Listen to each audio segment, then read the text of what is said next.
Ayer se realizó la última reunión de los equipos saliente y entrante de la Secretaría de Hacienda y Crédito Público como parte de la transición sexenal.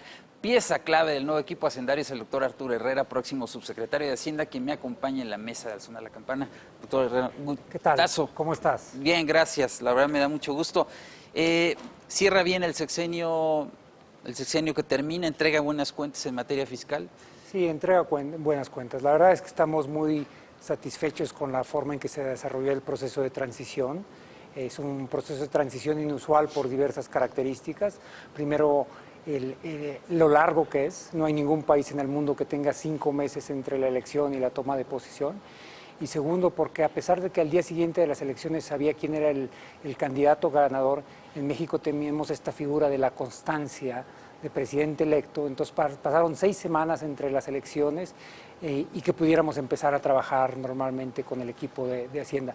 Pero muy bien, muy terso.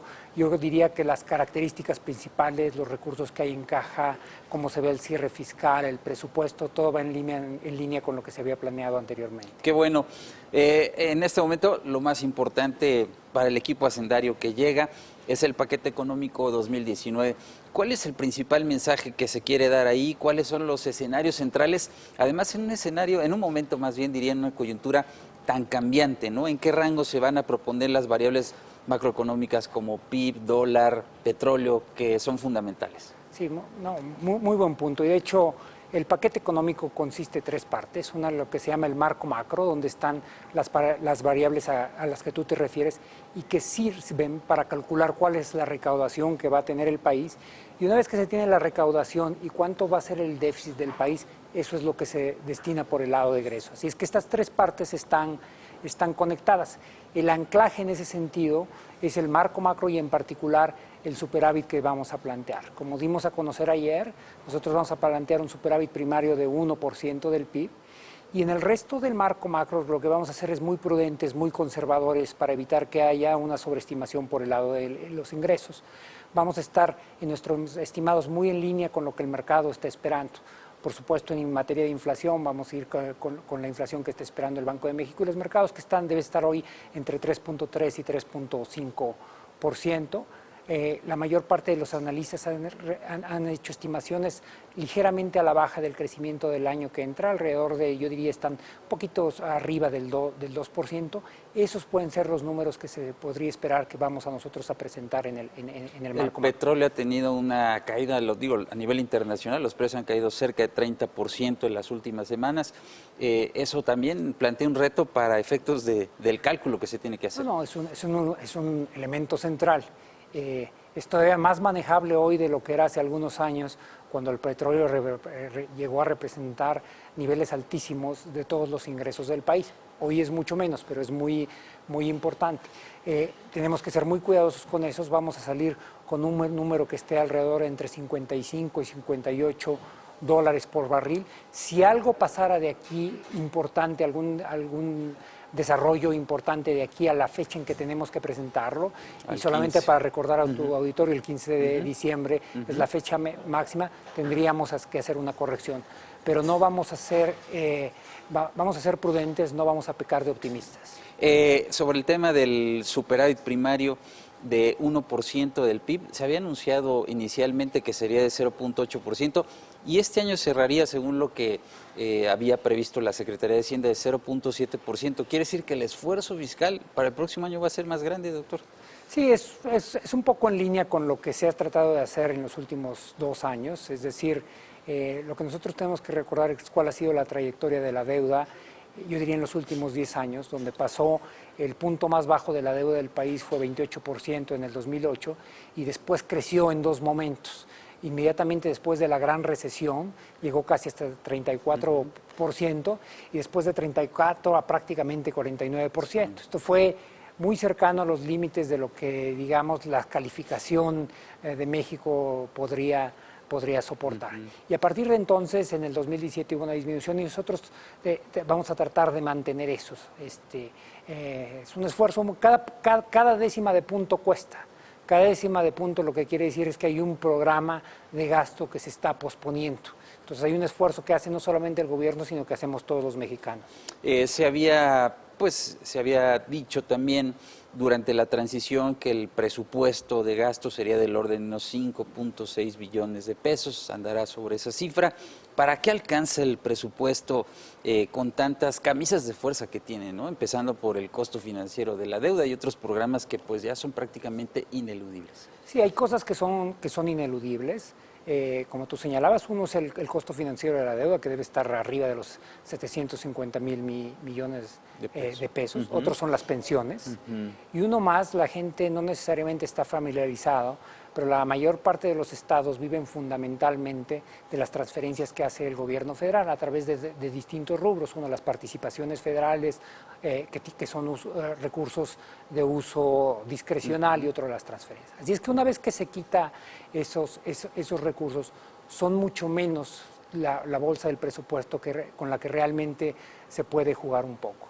Lo que nosotros hemos planteado por eso es una consolidación fiscal muy agresiva que tiene dos componentes. Uno, una reducción del gasto corriente de manera importante, tratando de llevar algunos recursos hacia gasto de inversión. Y otra que es un poquito menos conocida, la gente se está fijando en los nuevos programas sociales, pero aunados a los nuevos programas sociales va a haber una desaparición de algunos de los programas sociales. Ahora, ¿cuáles serían esos programas que vamos a tener se van a compactar, que vamos a tener que reconsiderar? Y afortunadamente en México existe una institución, el Coneval, que se ha dedicado desde hace muchísimos años a hacer evaluaciones sobre la pertinencia o no de los programas sociales, es decir, apoyan a quienes se supone que deberían ir, obtienen los objetivos que se habían planteado, ayudan a disminuir la pobreza, etcétera. Entonces, el cúmulo de investigación y de evaluaciones que ha hecho el Coneval nos permiten de una manera muy razonada decidir qué programas tienen que ser eliminados o no. Y eso es muy importante porque si no, no íbamos a poder implementar los nuevos programas de la nueva administración. Claro, el tema de coberturas petroleras, se está trabajando en eso para 2019, es algo que también pues es importante en la ecuación de la elaboración del presupuesto. Sí, por supuesto. Hay nada más hacer una aclaración. El mercado de coberturas petroleras es un mercado muy delgado con muy pocos participantes, de tal forma que ha sido una práctica de la Secretaría de Hacienda informar cuándo se cubrieron cuando se tienen. Sí, pero no se dice ni cuándo ni en qué momento para que los participantes en el mercado no puedan identificar ni el precio ni lo que se cubre. Pero claro, lo que sí te puedo decir es que estamos trabajando en eso.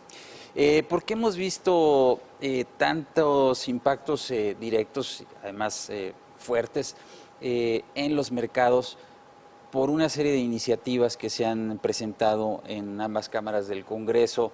¿Qué está pasando? ¿Hay nerviosismo, hay dudas en el mercado, entre los participantes del mercado, por los efectos que pudieran tener estas iniciativas en la economía?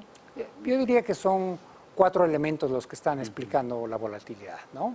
Una transición tan larga que hace que hoy mismo hay un equipo que en realidad es el encargado de conducir la política financiera, económica y hacendaria del país, que es distinto del equipo de transición. Entonces, no hay en un sentido estricto un vacío de responsabilidades, pero es algo que se hace complicado. Segundo, en Estados Unidos se iniciaron ya el ciclo de alzas desde hace algún tiempo de tasas de la Reserva Federal, y esto ha impactado los mercados emergentes en general. Hay algunos elementos también que son ajenos a México que están afectando. Tú señalaste a uno de ellos, o sea, el que haya caído cerca de 30% el precio del petróleo en las últimas semanas es muy preocupante. Entonces, estos son los que yo diría son elementos que son relativamente ajenos al proceso de transición per se. ¿Qué es lo que ha sido novedoso? Y es que lo que tenemos es un Congreso que es muy proactivo, y yo creo que eso es bueno. La idea del armado de las democracias es que haya contrapesos entre los distintos poderes, pero yo creo que es un Congreso que está aprendiendo apenas hoy que las iniciativas que ellos presentan tienen impactos más allá de la esfera legislativa. Es decir, la presentación de una iniciativa por parte de un legislador de un partido u otro es leído por el mercado como que va a haber alguna dirección en algún sector y reacciona de manera inmediata. Nosotros estamos muy conscientes de ello, y lo que hicimos la semana pasada me parece que pretende inaugurar un nuevo método de de estudio y de preparación de las reformas con el legislativo. Y fuimos los anfitriones, invitamos a una reunión conjunta entre la Asociación de Banqueros de México, la ABM y algunos de los liderazgos de la Cámara de Senadores, y lo que estamos acordando es un método de trabajo donde a partir de las preocupaciones sociales muy legítimas que tienen los legisladores, porque lo que hay que reconocer es que están haciendo su trabajo, podamos todas las partes que están involucradas estudiar e identificar el problema, ver cuáles son los mecanismos de solución y luego plantear cuáles son las soluciones. Algunas de esas soluciones serán legislativas, no todas ellas, pero sí tienen que analizar con muchísimo cuidado las características a favor y en contra de ellos. Y lo que estamos encontrando es una respuesta muy favorable de todo el mundo, ¿no? Fue muy agradable ver cómo este grupo de banqueros o de líderes de la banca en México se sentaban del otro lado de una mesa con los legisladores que frecuentemente uno no podría pensar ni siquiera que están en la misma mesa, y menos de una manera tan cordial y tan constructiva como fue. Yo creo que eso, parte del proceso de responsabilidad hacia adelante, es que todos entendamos que esa es la forma en la que tenemos que estudiar los cambios que necesita México. También había nerviosismo en el mercado sobre el proceso de toma de decisiones del nuevo gobierno, digo, a partir de las consultas, y ayer informó el secretario designado Ursúa que a partir del 1 de diciembre se van a reunir con inversionistas, con calificadoras, con participantes en el mercado. ¿Cuál sería ahí la señal o el mensaje que se quiere comunicar? Mira, hay varias señales que anclan el mensaje de la Secretaría de Hacienda. Una se empezó a dar ayer, una muy importante que tiene que ver, uno de los pilares de la estabilidad macroeconómica es el Banco de México. Y por eso es muy importante que la Junta de Gobierno del Banco de México esté compuesta por miembros que son técnicamente solventes, capaces, independientes, etcétera. En ese sentido, nosotros habíamos enviado ya hace algunas semanas, o más bien habíamos dado a conocer hace algunas semanas, que íbamos a proponer a Jonathan Heath. En las últimas semanas se abrió un espacio que no estaba previsto debido a la enfermedad de Roberto del Cueto. Se supone que el siguiente espacio se iba a abrir dentro de 2 años. Y eso nos inició un proceso de reflexión muy profunda hacia adentro del equipo económico del presidente electo, en el sentido de quién era la persona que queríamos mandar. Y decidimos mandar el economista más reputado que nosotros conocíamos, a pesar de que esto tenía un costo para el propio gobierno. Gerardo Esquivel, un doctor en economía de Harvard, uno de los mejores economistas del país, que además comunica muy bien, y eso es muy importante para los miembros de la Junta. Justo estábamos hablando que un problema de comunicación puede tener efectos en los mercados, y entonces una decisión que fue muy difícil para nosotros, y que la platicamos, por supuesto, con Gerardo Esquivel y con el presidente electo, decidimos que él fuera el miembro. Entonces, esa es la primera señal que para nosotros era muy importante. La segunda señal, que va a ser inmediatamente después de la toma de posesión, es este acercamiento con todos los actores relevantes de los mercados financieros. Esos son los inversionistas, tanto internos como externos, las calificadoras, bancos de inversión, afores, etcétera. A muchos de ellos, en realidad, ya nos hemos venido reuniendo a lo largo de las últimas semanas,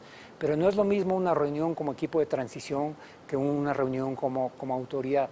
Hay además una tradición mexicana muy puntual que va a tener un desfase en esta ocasión, que es una vez que se presenta y se aprueba el presupuesto, usualmente lo que hace el equipo de Hacienda es lo que técnicamente en el argot se llama un non-deal roadshow, es decir, van a los principales centros financieros, claramente a los inversionistas locales en México, pero en Nueva York y Londres, a explicar cuáles son las características del paquete y qué implicaciones tiene eso para las finanzas públicas. El que se haya una conducción responsable de las finanzas públicas impacta muchas variables, como la tasa de interés, el tipo de cambio, etcétera, la inflación, que son relevantes en los procesos de decisión de portafolio de los participantes en los mercados. Bien, pues, doctor Arturo Herrera, muchísimas gracias por estar aquí. Mucho éxito en la gestión que va a empezar a partir del próximo sábado y ojalá que las cosas vengan bien para México. Muchísimas gracias por la invitación. Al contrario, gracias.